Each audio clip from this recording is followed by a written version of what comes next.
کہ کچھ آیتیں ایسی ہیں کہ بار بار دل چاہتا ہے قیامت تک کسی پہ درس دیتے رہو. اس میں ایک آیت یہ بھی ہے, دوں گا نہیں, اگلے ہفتے کوشش کروں گا اگلی آیت پہ جاؤں. وہ ہے ام نجعل المسلمین کالمجرمین. اللہ فرماتے ہیں کیا یہ ممکن ہے, جو آخرت کا انکار کرنے والے ہیں نا, جو کہتے ہیں نہیں مر کے مٹی ہو کے ختم, سب لوگ یہی کرتے ہیں نا. ارے مسلمانوں کے علاوہ کوئی ہے جو آخرت کا قائل ہے؟ آپ کہہ سکتے ہو یہود و نصارہ قائل ہیں, مگر وہ قائل ہے یہود و نصارہ بس زبان کی حد تک قائل ہے, ورنہ وہ زنا کو الاؤ کیوں کرتے بھائی, شراب کو لیگل کیوں کر دیتے؟ ہاں ان کے کچھ مذہبی لوگ ہیں جو, ورنہ حکومتی سطح پہ تو سبھی بگڑ گئے نا. تو مسلمانوں میں جس حساب سے آخرت کا تصور ہے وہ دنیا کے کسی مذہب میں, ہندوؤں میں یہ ہے کہ مر کے دوبارہ اگلا جنم کسی اور اسٹائل میں ہوگا آپ کا. اگر آپ نے برے اعمال کیے تو اگلی دفعہ آپ ہو سکتا ہے بندر بن جائیں, اور بندر ہو کے بھی بندروں جیسے کام کیا آپ نے تو پھر اگلا جنم میں گدھے ہو سکتے ہیں. ٹھیک ہے نا, یہ ہندوؤں کا نظریہ ہے کہ اور اگر گدھا ہو کے بھی گدھا پن سے توبہ نہیں کی تو اگلے جنم میں ہو سکتا ہے کوئی سانپ بچھو. یہ ان کا ایک, مجھے پورا نظریہ تو نہیں, یعنی اس ٹائپ کا ان کا ایک فلسفہ ہے کہ 7 جنم ہوتے ہیں جن میں آدمی اس طرح کا ہو. تو یہ بھی ظاہر ہے فطرت کو اپیل نہیں کرتا, یار کیا گدھے گھوڑے کتے بنا رہے ہو انسانوں کو. وہی گدھوں سے مجھے یاد آیا, وہ ایک گدھوں سے مجھے یہ یاد نہیں آیا جو ابھی بتا رہا ہوں. ایک آدمی کا کسی سے پھڈا چل رہا تھا, جو 1.5 ہوشیار لوگ ہوتے ہیں نا ان کو پتا ہوتا ہے کس وقت کیا جملہ کسنا ہے. اب وہ سامنے والا نا اس کو مسلسل گالیاں دے رہا ہے, برا بلا کہہ رہا ہے. جو آدمی جذباتی ہو جاتا ہے نا پھر وہ اس کا دماغ کام کرنا چھوڑ دیتا ہے. تو اس لیے کوشش کیا کرو لڑائی جھگڑے میں جذباتی نہ ہو, تو آپ کا دماغ چلے گا. تو اس کو گالیاں دے رہا ہے, تو ایسا ہے, تو ایسا ہے, تو ایسا ہے, اور پھر گالیاں دیتے دیتے آگے اس نے کتا کہہ دیا اس کو. تو یہ فوراً بڑا ہوشیار تھا, کہہ رہے ارے کتے سے یاد ہے آپ کے والد صاحب کی کیسی طبیعت ہے آج کل ہے. جیسے اس نے کتا کا لسکان, ارے کہہ رہے ارے کتے سے مجھے یاد آیا آپ کے والد صاحب خیریت سے. اب دیکھو گالی بھی ہو گئی, اور کسی کو گالی دینے کے بجائے اس کے ابا کو گالی دینا تو اور خطرناک ہے. گالی بھی ہو گئی, تہذیب کے دامن بھی ہاتھ سے نہیں چھوڑا, اور اگلا کا ایسی کی تیسی ہو گئی. چٹکلوں سے چٹکلے یاد آتے ہیں, کیا کریں, بس آخری چٹکلا اس کے بعد نہیں, اور اس کے بعد بس بیان 2-4 منٹ میں ختم ہو رہا ہے بیان. وہ اصل میں یوٹیوب پہ لوگ سن رہے ہوتے ہیں, 2-2 گھنٹے کا بیان چلا جاتا ہے, پھر وہ بڑا لمبا ہو جاتا ہے بیان. تو ملا نصیر الدین کا نام سنا ہے نا, وہ بھی دماغ چلتا تھا ان کا, جذبات میں نہیں آتے تھے. وہ کہیں کسی بڑھیا سے نا ان کی جھڑپ ہو گئی, تو بڑھیا نے ان کو گالی دے دی, انہوں نے بھی جواب میں گالی دی. گالی دینا اچھا کام نہیں ہے. پھر بڑھیا نے, پھر انہوں نے, اب گالیوں کا مقابلہ شروع. انہوں نے بڑھیا سے کہا دیکھ تو گالی دے گی, پھر میں گالی دوں گا, پھر تو گالی دے گی, ٹائم ہم دونوں کا ویسٹ ہو رہا ہے. تیرے پاس کائنات کی جتنی گالیاں ہیں نا ایک دفعہ تو دے دے تاکہ کوئی گالی بچے نہیں, پھر میں دوں گا تو دیکھیں گے کس کی گالیاں زیادہ ہیں. بڑھیا نے اس فن میں کوئی PhD کیا ہوا تھا, اس نے کہا ظاہر ہے مجھے جو گالیاں آتی ہیں تو ان کو کہاں سے آتی ہوں گی وہ. تو بڑھیا نے گالیاں دینا شروع کی, جیسے وہ میں نے پروگرام بتایا تھا نا ماموں کیا کرتے ہیں, چلو چھوڑو. تو وہ جو ہے نا بڑھیا نے یہ کہا میں گالیاں تو نہیں دے سکتا نا یہاں بیٹھ کے, کہیں بھی بیٹھ کے نہیں دے سکتا, تو یوں ہے, تو یوں ہے, تو کمینہ ہے, تو ذلیل ہے, تو یہ ساری گالیاں. ملا صاحب کو کوئی غصہ نہیں آ رہا کیونکہ ان کے پاس پہلے سے جواب موجود تھا. غصے میں آ جاتے تو دماغ کام کرنا چھوڑ دیتا.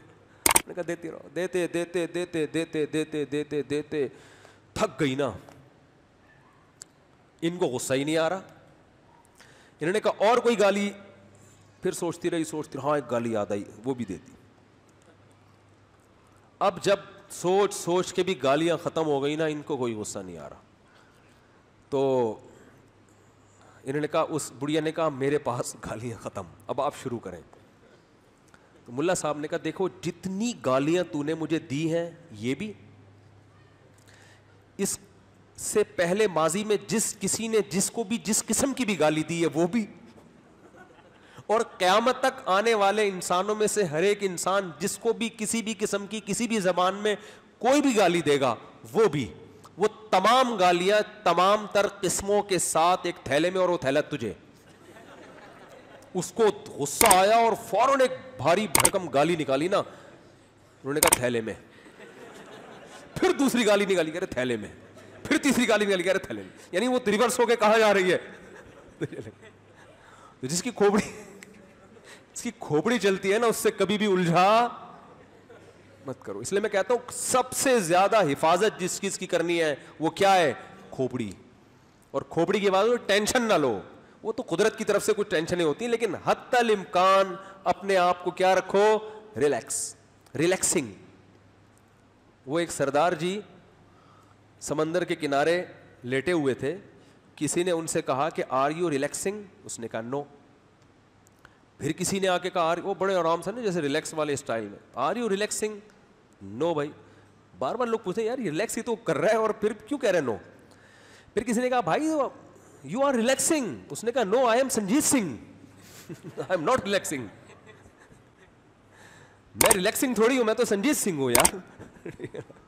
خیر, تو کیا بات چل رہی تھی یار, آخری بات میں نے کہا تھا نا, ختم کرتا ہوں. تو ایک ہی آیت پر اس لیے کہ آخرت کا تصور کون پیش کرتا ہے, اسلام.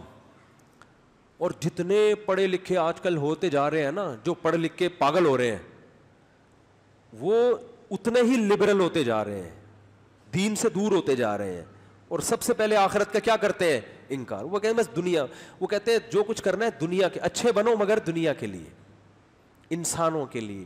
اللہ کا تصور کیا ہو رہا ہے آہستہ آہستہ, ختم. اب دیکھو کسی نے اللہ کے لیے روزہ رکھا, کوئی ویلیو نہیں ہے ان کی نظر میں, اللہ کے لیے رکھا ہے نا. ہمارے لیے کیا کیا آپ نے, ہمیں اگر کھانا کھلایا تو بہت اچھی بات ہے, اللہ کے لیے جو مرضی کرتے رہو. نہ یونائٹڈ نیشن کی طرف سے اس کو کوئی ایوارڈ ملے گا, نہ ملک کی طرف سے کوئی ملتا ہے کبھی اس نے 56 روزے رکھے اس نے.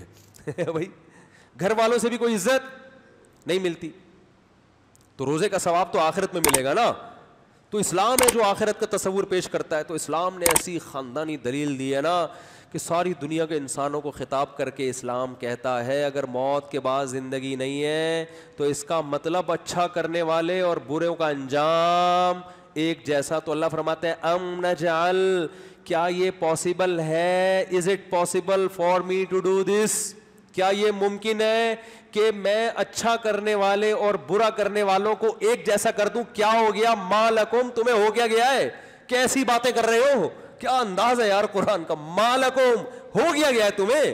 یار تم بایولوجی پڑھ کے ایسی باتیں کر رہے ہو, تم پی ایچ ڈی کر کے ایسی باتیں کر رہے ہو, یا ایسی بے عقلی کی باتیں تمہاری یونیورسٹی میں سکھائی جا رہی ہیں, کیونکہ اس کا انجام یہی ہے کہ جتنا بھی اچھا کرو, انسانیت کی خدمت کرو. اب ایک آدمی نے انسانیت کی خدمت کر کر کے آدھا ہو گیا, سب کچھ لڑا دیا انسانوں پر, اور ایک آدمی انسانیوں کے لیے سفاک بن کے انسانیت کا بیڑا غرق کر دیا, ایٹم بم برسایا اس نے, جاپانیوں کو تباہ کر دیا اس نے, لاکھوں لوگوں کو ہلاک کر دیا. اللہ فرماتے ہیں ایٹم بم گرانے والا جو انتہائی سفاک اور انسانوں کی خدمت کرنے والا مر کے سب ختم. تو پھر کون خدمت کرے گا انسانوں کی, کیوں کرو گے بھائی؟ یہ تو خدا پہ الزام ہے کہ اتنی بڑی دھاندلی تو دنیا میں کوئی گورنمنٹ نہیں کرتی کہ وفادار اور بے وفا کو ایک جیسا سلوک کرے. وہ خدا کیسے یہ کام کر سکتا ہے؟ تو جو خدا کا انکار کرتے اس سے تو اللہ خدا کے وجود کے دلائل دیتا ہے, لیکن جو خدا کو مانتے ہیں مگر آخرت کو نہیں مانتے, ان سے قرآن کہتا ہے تم اللہ کو مان کے یہ کیسے مان لیتے ہو کہ اللہ سب کے ساتھ سلوک ایک جیسا کرے گا؟ یہ کیسے ممکن ہے؟ سب کو ایک جیسا رکھے گا, یہ ممکن نہیں ہے. اچھوں کو بدلہ ملے گا اچھائی کا, اور بروں کو بدلہ ملے گا برائی کا. ما لکم, اگر تم یہ نہیں مانتے تو ام نجعل, کیا ہم ایسا کر سکتے ہیں؟ ہم سے کیسی توقعات رکھ رہے ہو؟ ما لکم, تمہیں کیا ہو گیا, کیف تحکمون, کیسے فیصلے کر رہے ہو تم؟ یہاں یہ نہیں فرمایا کیف تقولون, کیسی باتیں کر رہے ہو, اس لیے کہ بات تو انسان بے وقوفی میں کچھ بھی کر لیتا ہے. فرمایا تم تو باقاعدہ دلائل کے صغرے کبرے ملا کے یہ عقیدہ رکھ رہے ہو, فیصلہ کر رہے ہو. تو فیصلہ کرنے سے پہلے تو عقل سے کام لیا جاتا ہے نا, فیصلہ تو بہت سوچ سمجھ کے کیا جاتا ہے. تم تو صرف باتیں نہیں کر رہے بلکہ فیصلہ کر رہے ہو. یہ فیصلہ تو تھوڑی کھوپڑی استعمال کر کے دیکھو, انسان باتیں کرتا ہے بہت ساری بڑی بڑی باتیں آپ بھی 4 شادیوں کی کرتے ہیں, کوئی پابندی نہیں گورنمنٹ کی طرف سے, کرتے ہیں کہ نہیں کرتے؟ باتیں یہ بھی کرتے ہیں اگر میں وزیر اعظم بنا تو یہ ہو جائے گا. کچھ بھی بات کسی بھی وقت کوئی بھی شخص فیصلہ نہیں کرتا, میں نے فیصلہ کر لیا ہے کہ اگلے دفعہ انتخابات میں میں کھڑا ہوں گا. اس سے پہلے لوگ بولیں گے ابے تو نے کیسے فیصلہ کر لیا ہے, تجھے نہ سیاست کا پتہ نہ تیری فین فالوئنگ ہے. تو فیصلہ کرنے سے پہلے کھوپڑی استعمال کرنی پڑتی ہے. تو اللہ نے یہ نہیں فرمایا کہ تمہیں کیا ہو گیا, کیسی باتیں کر رہے ہو. اللہ نے فرمایا تمہیں کیا ہو گیا, تم فیصلے کیسے کر رہے ہو. کیا انداز ہے قرآن کا. تو یہ آیت بڑی زبردست ہے. تو اس لیے میں اتنے مہینے اس پہ لگا دیے میں نے. اب کوشش کریں گے اگلی دفعہ آگے چل جائیں. اللہ تعالیٰ سمجھنے کی عمل کی توفیق